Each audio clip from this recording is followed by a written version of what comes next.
अभिमन्यु जिस दिन जा रहा था लड़ने के लिए, उसने सबके पैर छुए।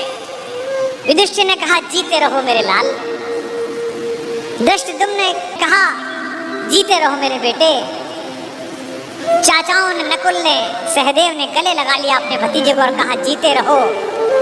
जब उसने मामा के पैर छुए, कृष्ण के पैर छुए, तो कृष्ण का यशस्वी भाव।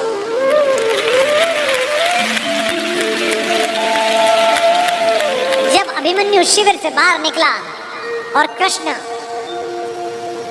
देखने लगे, तो द्रौपदी ने कहा, मेरा बेटा जीवन की सबसे बड़ी लड़ाई लड़ने के लिए जा रहा है कान्हा। सबने उसको जीते रहो का आशीर्वाद दिया, तुमने नहीं दिया। तुमने उससे यशस्वी भाव का आशीर्वाद दिया, जीते रहो क्यों नहीं बोला? क्या तुम्हें युद्ध के परिणाम में कोई शंका है?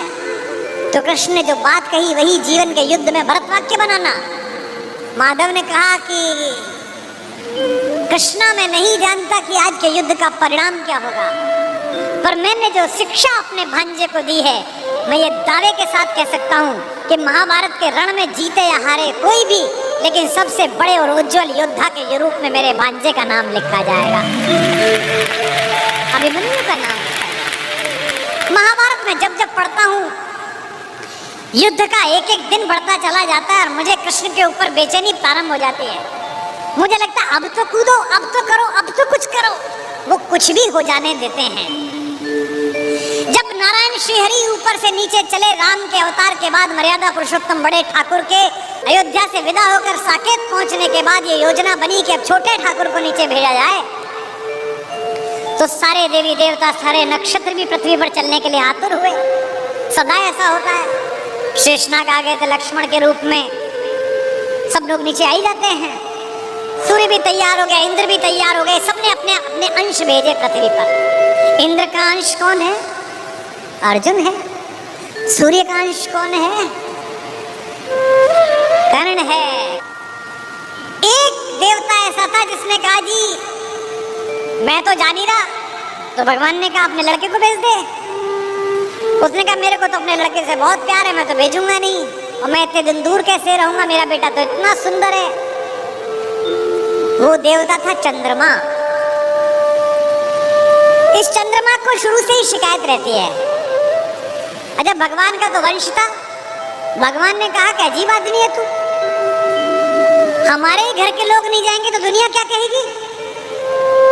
सूर्य अपना अंश भेज रहे हैं कर्ण के रूप में, इंद्र अपना बेटा भेज रहा है, अंजनी कुमार अपने दोनों बच्चे भेज रहे हैं नकुल सहदेव के रूप में, धर्मराज स्वयं उपस्थित हो रहे हैं युधिष्ठिर के रूप में, और तू नहीं चलेगा, ना तेरा लड़का चलेगा। उसने कहा कि कन्हैया एक काम कर लो, लड़का ले जाओ मेरा, दो शर्तें हैं, एक तो लड़का आपके पास रहेगा, और बोले एक ये 16 साल का हो जाए तो उसे वापस भेजना पड़ेगा तुरंत। चंद्रमा का वो पुत्र क्या बन के आया? कृष्ण का प्राणों से प्रिय भांजा अभिमन्यु बनकर उपस्थित हुआ। चंद्रमा के पुत्र के रूप में जन्म लिया। और भगवान का अगर कोई योग्यतम शिष्य है जिसने भगवान से शस्त्र विद्या सीखी है, वो अर्जुन का बेटा अभिमन्यु है। तो चंद्रमा ने अपने पुत्र को अभिमन्यु बनाकर भेजा। एक दिन ऐसा आया महाभारत के युद्ध में, जब योजना पूर्वक कुरुक्षेत्र के मैदान से खींचकर अर्जुन को अलवर की तरफ ले जाया गया, मत्स्य प्रदेश की तरफ, विराट की नगरी की तरफ। अर्जुन युद्ध की सीमा क्षेत्र के बिल्कुल आखिरी हिस्से पर पहुंच गया, जहां से सूर्यास्त से पहले लौटना संभव नहीं था। अब ये पांडवों के शिविर में चर्चा का विषय बना कि ये जो चक्रव्यूह सजा दिया गया, इसे तोड़ेगा कौन? किसी को नहीं आता तोड़ना, इसमें घुसना ही नहीं आता, केवल अर्जुन को आता है। तब अभिमन्यु ने कहा कि ताऊजी, मुझे इसमें घुसना आता है, क्योंकि जब पिताजी माँ को ये बात सिखा रहे थे तो मैं गर्भ में था और मैंने ये विद्या सीखी थी। तो बोले बेटा बहुत अच्छा है, फिर निकलना भी आता होगा? बोले नहीं, जब तक उन्होंने इससे बाहर आने का मार्ग बताया तोड़ने का, तब तक माँ सो गई, तो मैं बाहर निकलने का नहीं सीख पाया। ताऊओं ने कहा कोई बात नहीं बेटे, तू तोड़ दे, निकाल तो हम लेंगे।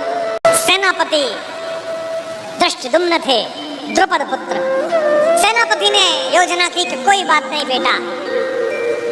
मामा ने भांजे को आज्ञा दी कि कोई बात नहीं, तू चला जा इसके अंदर और हम सब तुझे निकाल लेंगे।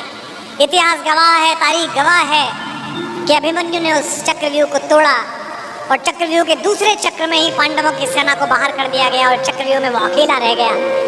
क्या लड़ा! अभिमन्यु जिस दिन जा रहा था लड़ने के लिए, उसने सबके पैर छुए। युधिष्ठिर ने कहा जीते रहो मेरे लाल। धृष्टद्युम्न ने कहा जीते रहो मेरे बेटे। चाचाओं ने, नकुल ने, सहदेव ने गले लगा लिया अपने भतीजे को और कहा जीते रहो। जब उसने मामा के पैर छुए, कृष्ण के पैर छुए, तो कृष्ण का यशस्वी भाव।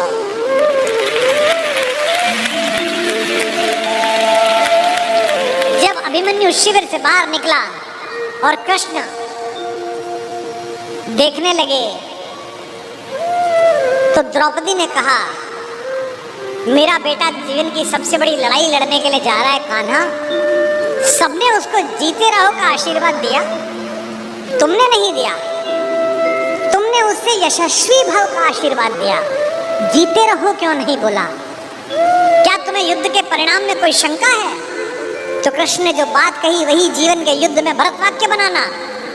माधव ने कहा कि कृष्णा मैं नहीं जानता कि आज के युद्ध का परिणाम क्या होगा, पर मैंने जो शिक्षा अपने भांजे को दी है, मैं ये दावे के साथ कह सकता हूँ कि महाभारत के रण में जीते या हारे कोई भी, लेकिन सबसे बड़े और उज्जवल योद्धा के रूप में मेरे भांजे का नाम लिखा जाएगा।